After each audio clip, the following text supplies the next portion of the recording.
अम्ल वर्षा होची एमिति वर्षा जेउथरे आमे जो साधारणतः वर्षा ठारू अधिक अम्ल होइथाय।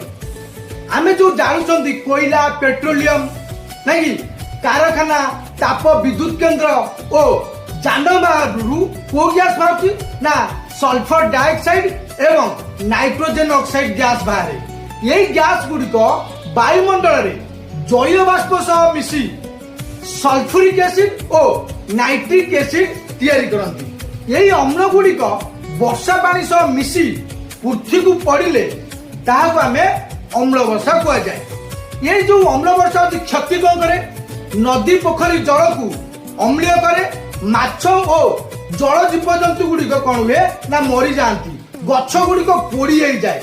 आम जो श्वासक्रिया समस्या देखा जाए ये जो ताजमहल आगुरी धड़ा देखा एवं हलदिया कलर